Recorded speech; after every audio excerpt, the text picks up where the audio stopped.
Hello बच्चों, आज मैं आप लोगों को क्लास 9th की जो ये आपके पास लेटेस्ट एडिशन की आर.डी. शर्मा की बुक है ना, इसमें नया चैप्टर आपके पास एक factorisation of algebraic expression NCERT में देखा जाए तो ये आपके पास चैप्टर नंबर 2 का ही एक पार्ट है। ठीक है, तो आज हम इसकी एक्सरसाइज 5.1 स्टार्ट करेंगे, जिसमें आपको सिर्फ फैक्टराइज करना है। सारे ही क्वेश्चन में लगभग फैक्टराइज ही करना है। तो ये देखना है कि अगर आपके पास 4 टर्म है तो आप किस तरीके से फैक्टराइज करोगे, 3 टर्म है तो कैसे करोगे, और 2 टर्म्स है तो कैसे। तो इसमें बाइनोमियल, मोनोमियल और ट्रिनोमियल एक्सप्रेशंस के सारे ही क्वेश्चन इस एक्सरसाइज में मिक्स है। तो चलिए शुरू करते हैं। आज मैं आपको क्वेश्चन नंबर 1 से यहाँ स्टार्ट कराती हूँ। तो क्वेश्चन नंबर 1 में आपको फैक्टराइज में ये 4 टर्म्स दे रखे हैं। जब भी 4 टर्म्स दे रखी हो ना, पहले आप हमेशा ये देखा करो क्या 2 टर्म्स में से अगर मैं कॉमन लूँ तो पेयरिंग हो पा रही है आसानी से, मतलब ब्रैकेट सेम आ रहे हैं पेयरिंग करने के बाद। तो अगर मैं इन दोनों का एक पेयर बना दूं और इन दोनों टर्म्स का एक पेयर बना दूं और इसमें से फर्स्ट पेयर में से x कॉमन ले लूं तो x² + 1 बचेगा। सेकेंड पेयर में से -3 कॉमन लूं तो x² + 1 बचेगा। सेम आ रहे हैं ना ब्रैकेट्स, एक तरीके से जैसे हम मिडल टर्म स्प्लिट में करते हैं, है ना। तो यहाँ आ जाएगा x- का 3 और यहाँ पर आ जाएगा x² + का 1। अब यहाँ पर प्लस है तो आइडेंटिटी भी नहीं लग सकती ना, तो आप इसको यहीं छोड़ दो। ये आपका फैक्टराइज हो गया है यहाँ पर। क्लियर।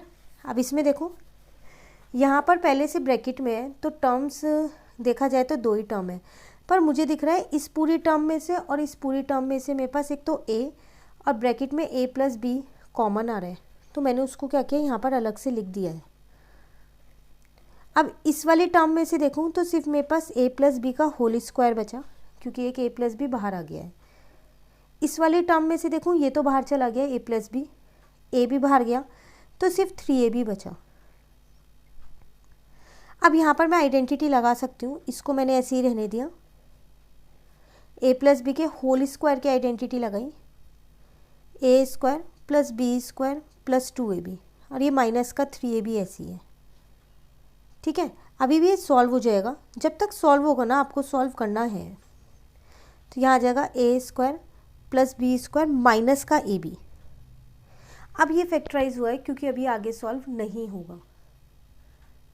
ठीक है, तो ऐसे आपको टर्म्स को देखना है कि कोई टर्म अगर कॉमन आ रही हो, 2 में से कोई नंबर कॉमन आ रहा हो, कुछ भी चीज़, उसके बाद अगर कोई आइडेंटिटी बन रही है तो कैसे करना है। और जब तक सॉल्व होगा ना, आपको तब तक सॉल्व करना है।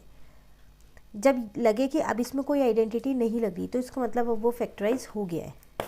ठीक है, 2 ही क्वेश्चन आज मैं आपको इसके करा दूँ। काफ़ी सारे क्वेश्चन हैं, 34-35 क्वेश्चन है एक एक्सरसाइज में, तो रोज़ 2 या 3 क्वेश्चन करेंगे।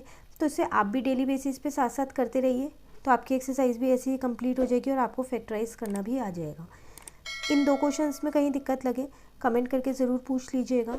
वीडियो अच्छी लगे आप इसे लाइक ज़रूर करना, फ्रेंड्स के साथ भी इन वीडियोज़ को ज़रूर शेयर कीजिएगा। Thank you.